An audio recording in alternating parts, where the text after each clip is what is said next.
Good morning. With the help of Hashem, we are learning Yerushalmi Kalayim Pedig Aleph.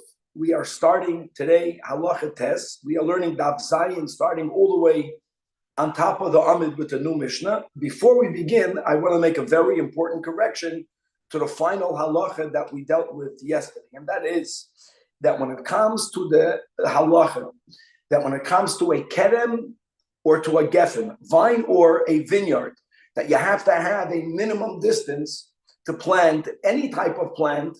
Otherwise, it will become not only usr to plant, but then the product will become usr not only to eat, but usr bahana, kilei hakerem. And we spoke about when it comes to a geffen, the minimum distance is 6 tfachim. When it comes to a vineyard, however, we'll learn later, you go from a geffen to a vineyard, you have to have a distance of 4 amos. So what we learned is like this, that where do you have to have that distance? Only if it's within 3 tfachim from the surface, obviously, and above the surface of the ground. The moment you go deeper than 3 tfachim, under the ground, they can mamish mingle one with the other, and you will not have kilei hakerem. That's why the Mishnah needed to tell us that you're not allowed to plant the tip of the vine inside the root of the watermelon, mitzad, the prohibition of planting a tree, an ilan, biyerek, that's kilei zeroyim. And the question was, it should be asur because it's kilei hakerem, because anything that's under 3 tfachim in the ground or deeper is not included at all in the issue of kilei hakerem. Gavaldik. Okay, that is just to close and to correct and make clear the sugya that we learned at the end of the above. And now, this halacha is going to teach us regarding someone who will bury vegetables in the ground, not for the sake of hashrasha, not for the sake of planting, yes, for the sake of hatmana, of storing, whether it is because they had no refrigeration, so it would stay fresher while in the ground, or b'chlal, you want to store it, you want to make sure that children or animals don't get hold of the vegetables. So that was a storage place. If the kavanah of burying the vegetable is for storage, the Mishnah says, then we're going to begin with the dinim of kalayim. You will not have an issue of kalayim, as we'll speak more details when we learn the Mishnah inside. But because of the topic of hatmana in the ground, we're going to touch upon many other leniencies, which will be that it will not be included in the prohibition of, let's say, of planting on the Shemitah year. In other words, you are allowed to bury vegetables in the ground for the sake of storing it there on the Shemitah year. We're going to learn about maisves, as we'll explain how this is shaykh to the dinim of maisves, and we will be learning hilchai Shabbos, specifically that on Shabbos one is not allowed to do ketzira. Vegetables that were stored in the ground are allowed to be removed from the ground on Shabbos, providing, as we'll see, some of the leaves were left protruding above the ground, because there is another issue, not only the issue of ketzira, but there is an issue of muktzah, and the earth by default is muktzah. So we will be learning about some dinim of tiltul min hatzad, which really is a subject to a machloikes tanoim. Our Mishnah follows the opinion that tiltul min hatzad loy have a tiltul. There's no issue of muktzah as long as you move it indirectly, and that's why, as we'll see in the Mishnah, if some of the leaves of these vegetables were left above the surface, you can remove it, even though you are by fact removing some earth. You're moving the earth as well. You're not doing it directly. You're doing it indirectly, and therefore it is permitted. Now, basically, the Mishnah is teaching, and then once again, then the Sefer of the Mishnah will also have some details of laws of kilei zeroim. Now, B'negeya, the first topic of the Mishnah, right, Hatmana versus Hashrasha, the Mishnah has 2 lessons. There is the explicit lesson and there is the implicit lesson.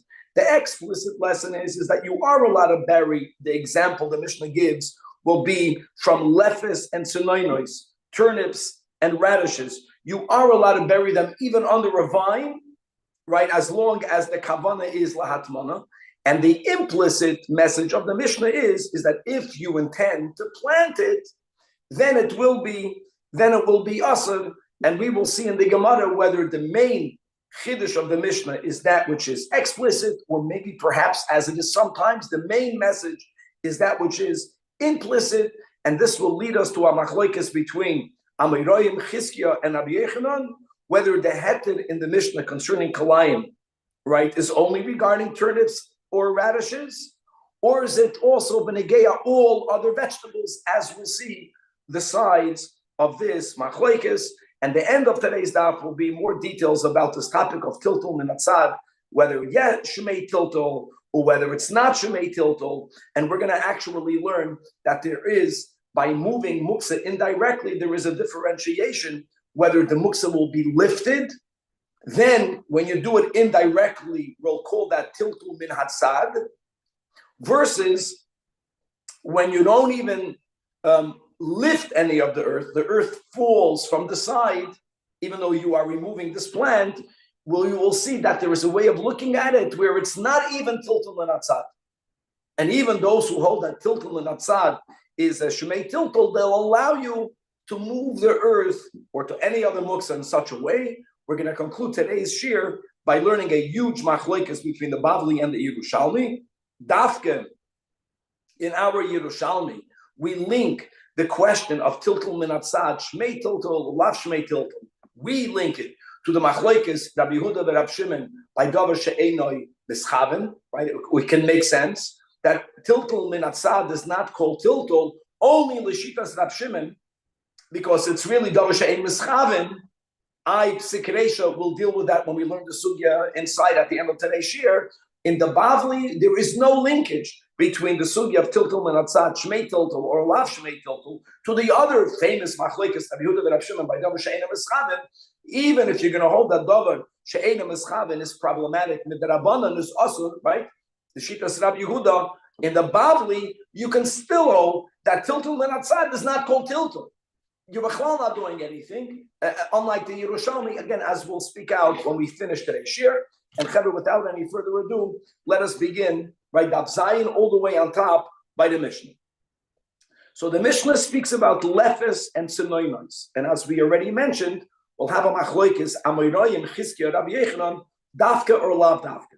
Okay, lefes are turnips, sinoinos are radishes. And the Mishnah is speaking about burying them tachas hagefen. We'll see why the Mishnah has to speak about gefen. Don't forget, other than the issue of Kilei HaKedem, we are learning the Pedic of Kilei Zeroim, right? Really, there might be an issue planting it under any tree, because we're not allowed to crossbreed vegetables and trees. We'll deal with that when we come into the Gemara. But this is the example, dafka or lav dafka, that the Mishnah is giving. The point is that you have toimen lefus utzmanis tachas hagefen. The word toimen is dafka. Toimen means that you placed it in the ground, not because your intention is to plant it, right? Not lizriya, yes, lahatmana, for storage. And your intent has various halachic ramifications. It is going to make a big effect. So says the Mishnah, if at least some of the leaves, in this case, of the turnips or of the radishes, they are migulin, they remain exposed, then, says our Mishnah, there is no need to be concerned. Now, before we go on, I know the Mishnah is going to enumerate various halachas which are affected by this hashrasha versus hatmanam. We're going to learn a very important machlokes between the Pnei Moshe and the Marafulda, whether the leaves being exposed is only a concern for Shabbos, Masha'enkin for all the other dinim that we didn't read yet inside. But, we can just imagine Klayim and Shvi'is and Maisvis. There is no nafkamina whether they are exposed or not, or whether the leaves being exposed is negeya for all of the dinim in the Mishnah. And so before we read inside, let's go to the Marafulda. Third line from the top of the Amid, Im hoya mixas olav, right? A little bit of a different girsa. Migulin. So says the Marafulda that this one-liner is only Mishum Shabbos Nokte. It's only written for Hilchah Shabbos, which is, let's read it. What's Shabbos? Shabbos means, are you allowed to remove it on Shabbos? So since you only planted it, you didn't plant it for planting, you planted it for storing, it was a storage. So for sure, there is no Ketzira. But that in itself is not enough because there is another issue, a secondary issue of muksa. The only way you resolve muksa is by having some of the leaves exposed, says the Marafula. Because if even the leaves will be covered by earth, you won't be able to remove it. Imloi, without shemezis offer biyodayim, without you first moving the earth away with your hands, and that will be yasur, not because of koitzer, but because of muksa. So clearly, the Marafulda holds mixas alav migulem was only negeya for the detail of Shabbos. Look inside the Pnei Moshe. Look inside the Pnei Moshe. We can begin the top of the 4 lines from the top by the dot, right? The line directly above the Mishnah. Miu ve'inan nami sheyu mixas alav migulem. That the Mishnah writes, it's not enough for you to intend storage. That in itself is not enough. It has to be clear. It has to appear to all that you only planned for storage. How do you show your intention? By leaving the leaves exposed. The Bahachi says the Pnei Moshe, Goli Date, this is how you reveal your intention, that you don't want them to take root. Obviously, now we're learning some dinim of how you plant. That when you plant a vegetable, wanting this vegetable to take root, you dafka don't leave any of it exposed. You have it, all of it covered with earth. So the mixas all in megulin, according to the Pnei Moshe, is needed because it's not just what you intend. It's we need that your intention should be revealed. Lemara fulda, it's not negeya for other people to see what your intention is. It's only between you and Hashem. If this was your intention, the Mishnah says the leaves are revealed only for Hilchos Shabbos. This will be a very important machlokes. Might come up again, and let's go. So first of all, says the Mishnah, there is no issue of kalayim. Now, what is the issue of kalayim? Look inside the Marafulda, 6 lines from the top of the Amid. Okay, now the kalayim that we are talking about is kilei yerek be'ilan. Yerek be'ilan, again, just to repeat the correction that we made. Hold on. The Mishnah is speaking about lefes or radishes under a geffen. We just learned at the end of yesterday's shir that if something is more than 3 tvachim under the ground, there is no dinim of kilei yakerim. Yet there are dinim of yerek be'ilan. So if not for your intent being lahatmana, then there would be an issue with yerek be'ilan. As we'll see more details in the Gemara, that the vine, and this might be the reason why the Mishnah speaks about a vine, the vine is very delicate and it's relatively easy for other vegetables to pierce into the vine. So there will be a real mixture. So you would say you should not be allowed to do it. And that's the chiddush of the Mishnah, that since your kavanah is only for storage, you don't have to be concerned. And even if they do mix, it's not a problem. And again, don't forget that that when it comes to kilei yakerem, the mixture is problematic, no matter your intention. When it comes to kilei ziroyim, the ikid is the marasayim. Everything here is happening under the ground. Still, we don't want you to plant it with that intention, but here the intention is not for there to be any mingling. You don't even want for the radishes to take root. You only want them to be stored. Another din, now on Shemitah, a person is not allowed to plant. Says the Mishnah that if you are putting radishes or turnips in the ground for storage, you can do it on the Shemitah year. Next din in the Mishnah, again, do you have to have the leaves revealed or not? According to the Marafulda, you can even put the leaves under the ground. According to the Pnei Moshe, you have to leave the leaves exposed for everyone to know that what you are putting in the ground is only for storage. The next din of the Mishnah is Now, before we go on, let me say like this. This Mishnah is also brought in Masechta Shabbos. It's quoted there. Why is it quoted there? And here we go to a big machlokes rishonim, and let's just follow one side. But here I would like to mention both sides. Question that we have spoken out in this Shabbos is that when the person had this intent of storage, what were to happen if it actually took root? So I want you to know that when it comes to the dinim of Shabbos that we didn't read yet inside, if it took root, then you would be prohibited to remove it from the ground on Shabbos. Midoiraisa, that's called Ktsina. Makes no difference that the intent was only for storage and not for taking root. So what? Once it takes root, removing it is an act of ktsina. So for sure, for the last din that the Mishnah mentions, v'nitolim b'Shabbos, our Mishnah is speaking about it did not take root. Question is, what about for all the other dinim in the Mishnah? What happens if it did take root? Do you now have an issue with kalayim? We're going to go with the Rishonim that learn. No, you don't.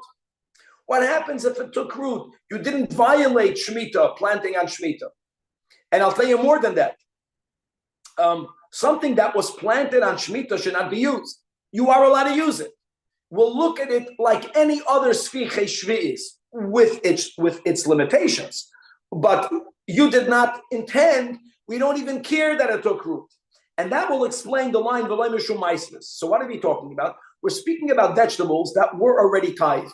Parenthetically, tithing vegetables is only a chiyuv midrabanan. Okay, you already tithed it. Now you put it in the ground for storage. What happens if it takes root and it begins to grow?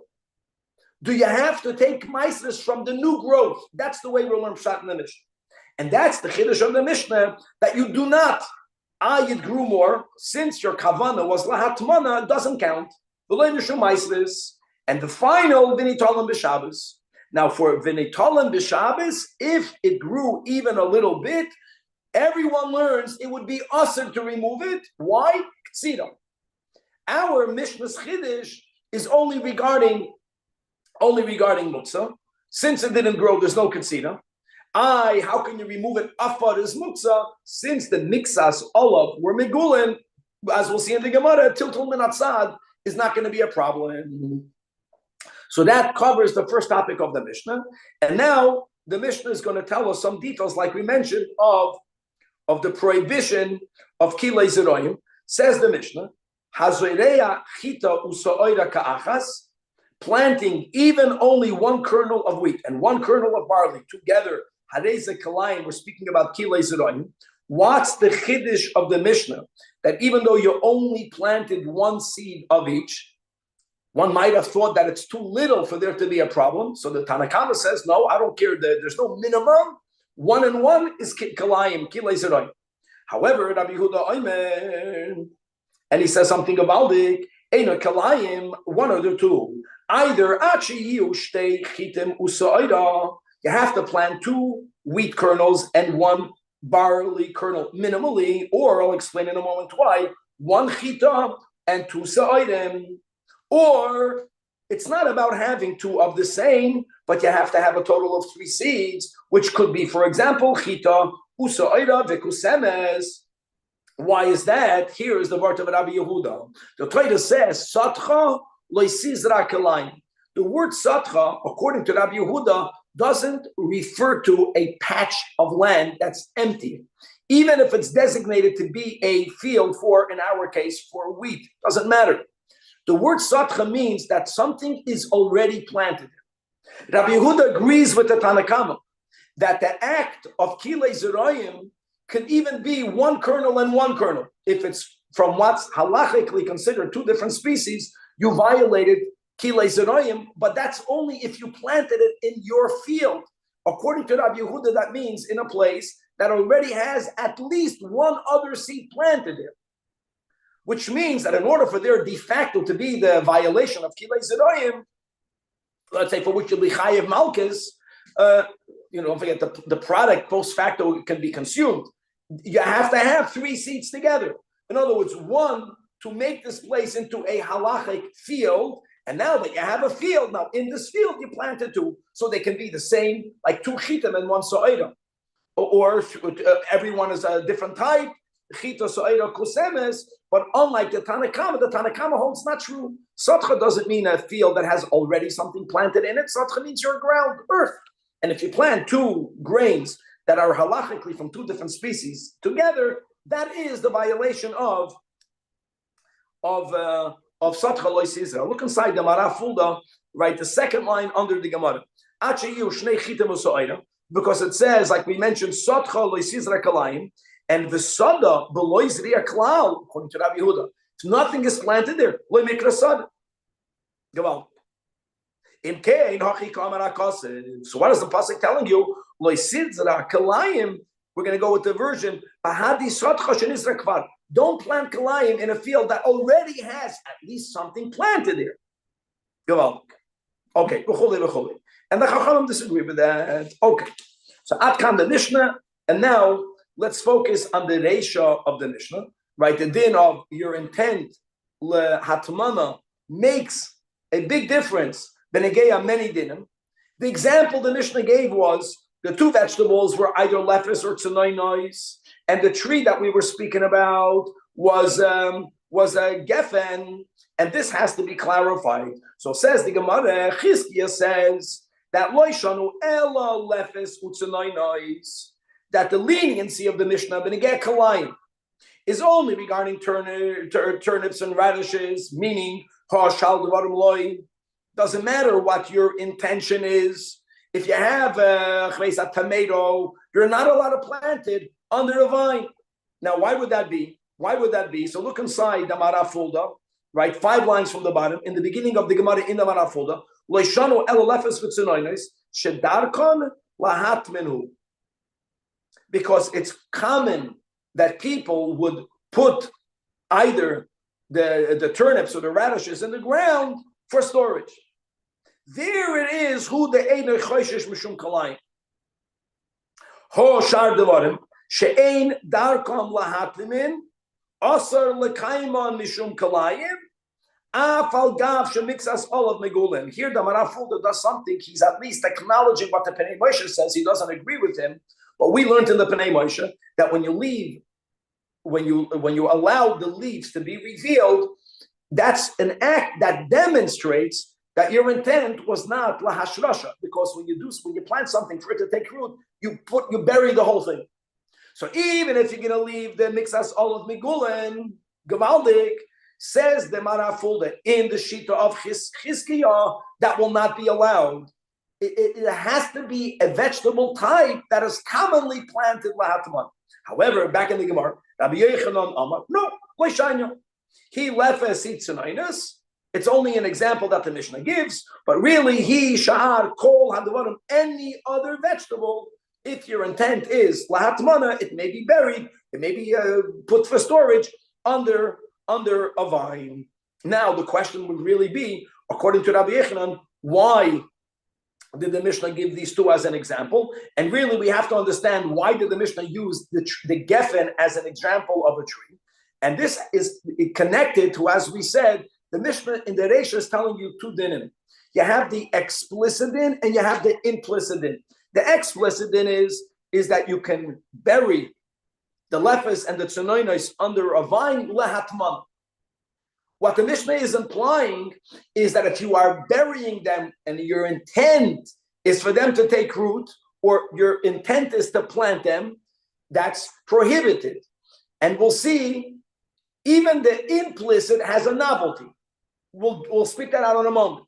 The question would be whether the main kavanah of the Mishnah is to teach you the explicit in that it's permitted lahatmana, or whether the main chiddush of the Mishnah is the implicit, that if your intent is lizriya, it's going to be asr. Again, well, of course it's asr. We're already up to daf Zion, and that will be very much negeya as to the understanding of the question we're going to build up against Rabbi Yochanan. According to Chizkiya, there's no question here, because as we just spoke out on the Marafulda, it was only common for people to bury lahatmana, lefes, and tzenoinos, and dafke. Once it's lav dafke, then normally the Mishnah should tell you the greater novelty. Don't forget, lefes and tzenoinos is common. It would be a much bigger chiddush to tell you that even a tomato, that most people don't bury lahatmana, even that is permitted. Or why wouldn't the Mishnah tell you the bigger chiddush? That's what we're leading up to, but it's a bit more sophisticated. So here goes the Gemara. Man nan kaimim. The way we'll learn the pshat and the kasha is, what is the main point of the Mishnah's reisha, whether the explicit or the implicit? Im mishum zeroyim be'ilan. Okay, listen to this. In other words, there's even a havamina, and it's not so uncommon, that the main point of the Mishnah is not what the Mishnah said, it's only what the Mishnah is implying. And what is the Mishnah implying? That, and again, we're going to learn pshat like the Marafulda the whole time, No, I take that back. If the main thing is to tell you that if your intent is to plant, there's always the problem of Zeroin Be'ilan and turnips. And what's the issue that we say that turnips and radishes, if you plant them that they might penetrate the root of the vine? Then the question will be lama li gefen. Then the main question of the Gemara will be, why did the Mishnah have to specify a vine? Afilu sha'ar kol ha'ilanois. Okay, the Gemara is not asking why the Mishnah would speak about lephes and the tsunainois, because they are often buried for storage. So it makes a lot of sense. You understand, Chevra? If lephes and tsunainois are often buried for storage, then there is a novelty to say that if you are going against what most people do, we don't say batla daitoi, we say that your intent is effective, and since you buried it lizriya, it's going to be us. So we're not going to ask on Rabbi Yechanan why we mentioned those two, because the implicit, the chiddush is even lephes and tsunainois. The kasha will be why dafka a geffen has nothing to do with the geffen. The point is that when you bury any vegetables, this example, lephes and the radish, if you bury it with the intent for it to take root, you're not allowed to bury it under a geffen, because these vegetables, they might penetrate the vine, and you're going to have kilei zeroim. So why are we only mentioning a geffen? Now let's finalize the kasha. Turning to Daf Zayin on the days. But if the main point of the Mishnah is not to tell you the main point, but it's to tell you the explicit, that if your intent is only lahatmana, then you are allowed to plant. And that will explain, listen to this, that will explain why the Mishnah used geffen. Because the vine, the roots of a vine are softer than the roots of other trees, and they are most subject for it getting pierced. So when you plant any vegetable near the vine, that vine will get pierced. And the Mishnah is being mechadish that even though we know there will be a kalayim mingling, a mixture of the vegetable in the ilan, nevertheless, since your intent was lahatmana, you're allowed to do it. And don't forget, according to Rabbi Yechanan, it's not only lephes and the radishes. So now the kasha is lamali lephes utzunainois. According to you, Rabbi Yechanan, why are we mentioning two items that were commonly planted lahatmana? Why didn't you say the greater chiddush? Afilu shar kol advarim leRabbi Yechanan, bigger chiddush. Even though most people don't plant other vegetables lahatmana, the Mishnah is machadish that if that was your intent, you are allowed to do it. And even under the vine, even though de facto we know that probably it's going to get mingled because the vine is that soft.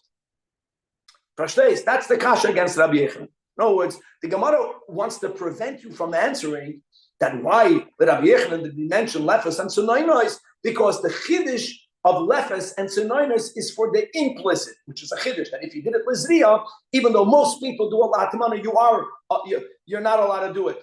That's a chiddush. But the problem is why a geffen. Why a geffen? Forget, the bigger chiddush will be even a non-geffen. Again, because a geffen is soft. If you want to tell me something is prohibited, tell me it's prohibited, even if it might not get mixed together. So the Gemara answers, now this will not refute Rabbi. And min man the Tani Rabbi. That just like we learned from what we learned in the Braisa, we'll have the answer to this question. What did we learn in the Braisa? Keep going. That when people bury in the ground for storage, either the turnips or the radishes, they don't bury one, but they bury a bundle. Says our Gemara, Rabbi Yechanan stands his ground. The Mishnah only gave us an example. Really, all vegetables are allowed to be planted tachas hagefen if it's lahatmana, but there's a restriction. By all that they have to be planted lahatmana, the way people plant lephes and tsunainois, which is a bundle and not individuals. In other words, that have leitama the law. Mishum she'enim roitzam bahashra ashan. This is gavaldik, which means that what the Mishnah is telling you, it's not enough your intent. It's not enough your intent. You also have to have the appearance. If someone is observing you, if for them it must be evident that you did it lehatmana. And we're going with the manafulda. We're going that the leaving of the leaves out, actually, lemanafulda is not enough of a proof. Which is why he says the leaves out of the ground is only for the detail of Hilchos Shabbos. For everything else in the Mishnah, beginning with what we are speaking about, which is Kalayim, it's not about the leaves. But there is something else, according to Rabbi Yechanan, that must be done to have it clear that you're doing it lahatmana, and that is if you are storing in the ground a pekel, an aguda. Just to know, we are learning. We just learned in Hilchos Paraduma, b'chal the rule, aguda means 3 or more. That's the meaning of a bundle, and not 2. All right, agudas ezoif. But coming back over here, that's the pshat. So and according to Chizkiah? No, not according. He doesn't hold you need bundles. We don't know. Doesn't have to be that way. You could bury 1 turnip and you'd be fine. I don't know. It could be Chizkiah. Listen, it's a brisa. If there's no other brisa, he can't argue with it. But this answers everything. In other words, the vine, the chiddush of the vine is the Mishnah is telling you it's then for the explicit, that you are allowed. And you are even allowed, even though the likelihood by a vine is that they will mingle. You're still allowed. But when are you allowed? When it's a bundle. How does the Mishnah word it? By giving these 2 examples, lefes and sunoinos. Really, it's everything, but like lefes and sunoinos, which is bundled up. Beautiful. And now we're going to move. We're going to move to Hilchos Shabbos. So the final application of the Mishnah in the Reisha is that when it's lahatmana, vinitolan b'Shabbos, and again, just to make it clear that even though we spoke out the Mishnah, according to the many Rishonim, that once you planted it lahatmana, even if it actually grew, you didn't violate kalayim, and there's no issue of planting something on Shemitah, and you don't have to remove the maisris from the added growth. But for the Shabbos, it did not grow at all. That's very important. If not, you have ketzira. Since it didn't grow, the only issue is muktzah. And that's the whole point of the Mishnah, that if the leaves were protruding out of the ground, they can be taken out on Shabbos. So says the Gemara Tana, we learned in the Brayz, that paga means an unripe fig. An unripe fig was also commonly put in the ground. Here it's not for storage, but yes, for it to ripen. So says the Brayso, paga, if you have this fig, and shetamana b'teven, and you bury them, not in the ground, you buried it in straw. I want to say something like this, that straw that we are talking about over here must have been straw that was designated to make bricks. We're speaking about earth by default. Earth by default is muktzah, unless you designated it for something that's permissible. Like if you have kids play in the sandbox, since it was made for people to play around with, it might not be it's not a problem. Masha'enkein, the sand on the beach is a problem. I'm allowed to walk in it because that's not my intent, and we'll speak about the psikreisha in a moment. But coming back over here, we're speaking about straw that was designated for bricks. So really, the straw is muktzah. So you have a problem. Like the question is, will you be allowed to remove the paga on Shabbos? Or another example of this braisa, which will be very similar to the Mishnah. You have a charara, you have a biscuit, you have something that you baked, obviously before Shabbos. How did you bake it? Not everyone had ovens, but this is a type of biscuit, shetamana b'gechalim, that it was inserted in coals. Now let me explain to you what the Marafulda says, just to remind ourselves that when coals are in their state, what's called of oimemois, we learn a lot about this in Chassidus. Oimemois means that they ceased to glow. It's already calm.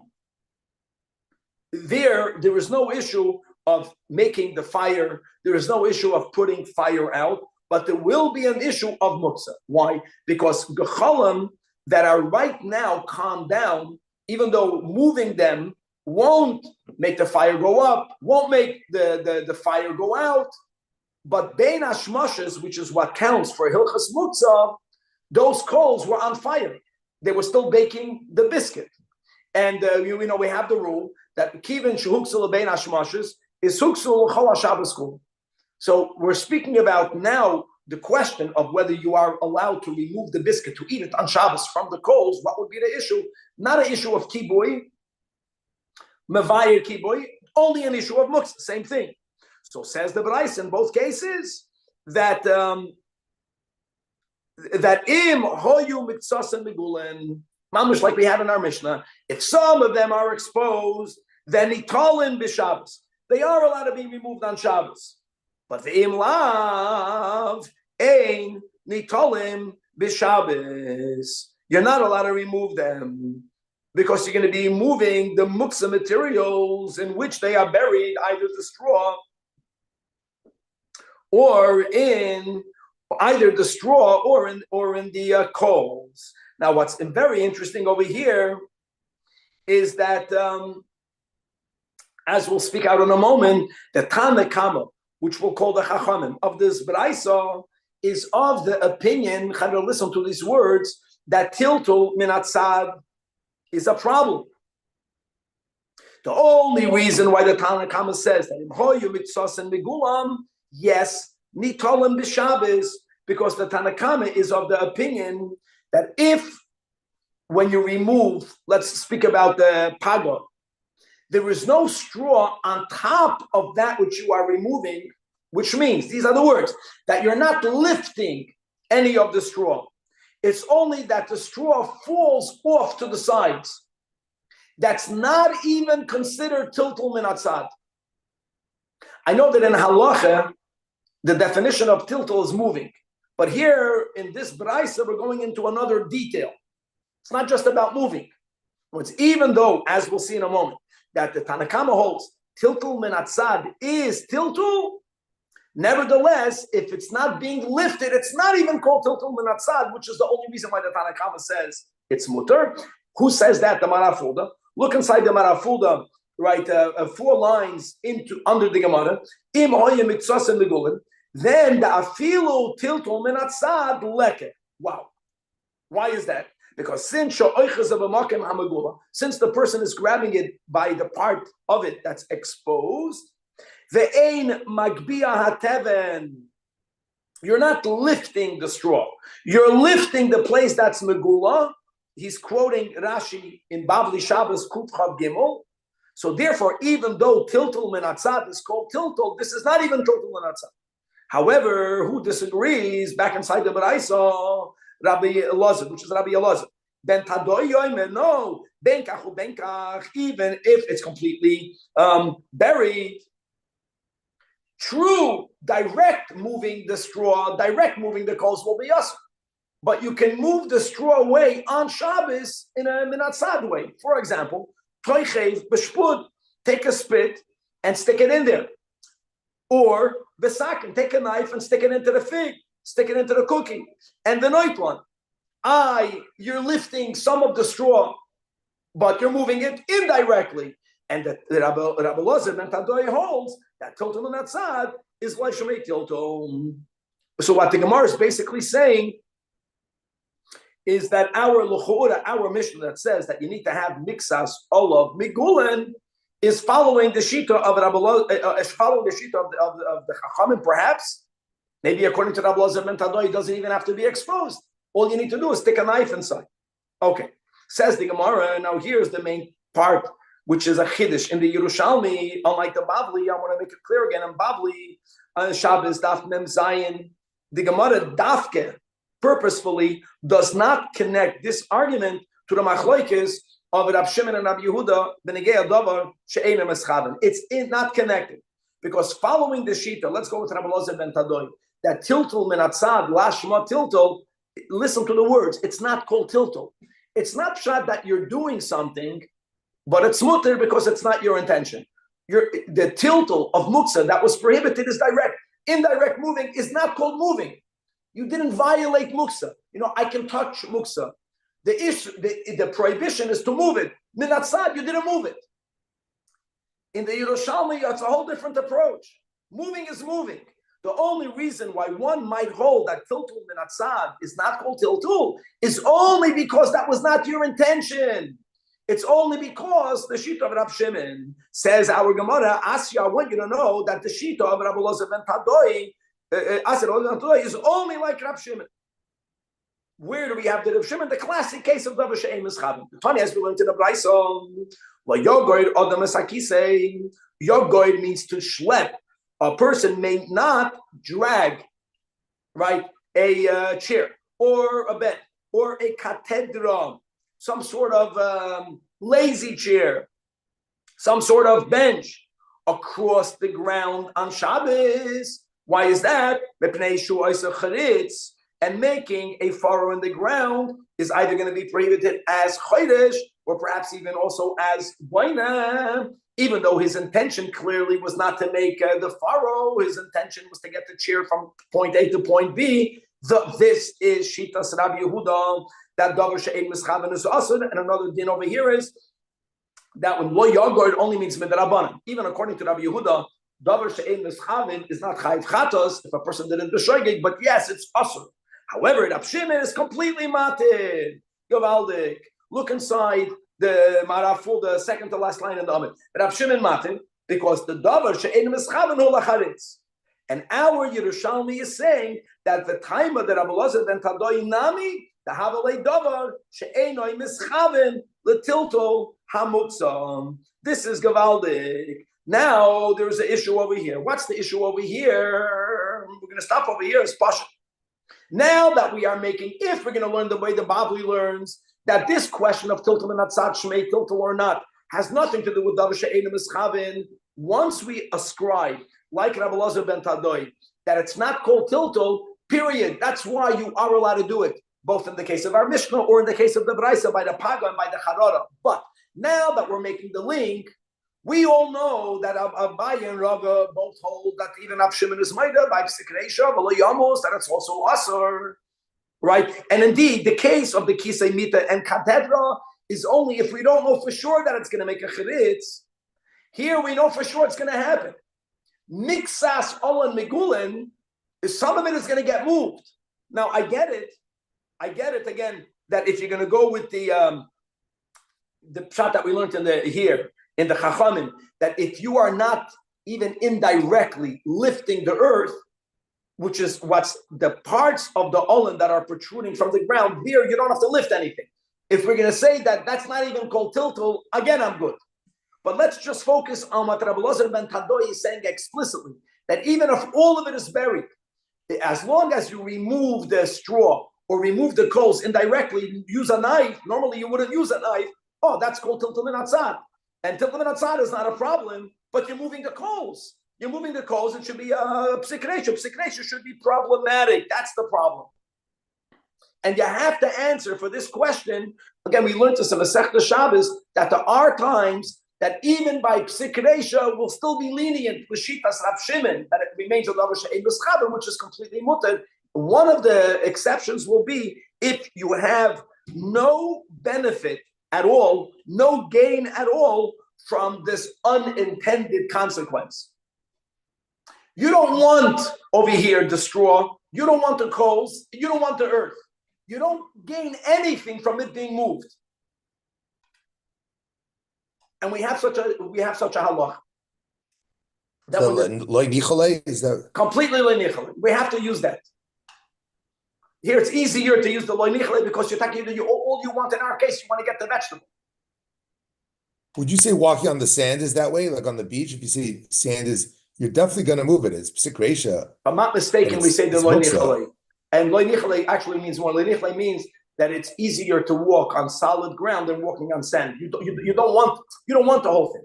This guy, when you're going to get your turnip out of the ground, you don't want the earth. You don't want the work. It's not only you have no benefit, you don't want it. It's a nuisance to you. Okay, Chevra, we'll stop over here. A lot more, but to be continued tomorrow, God willing. Shkoyach. Shkoyach.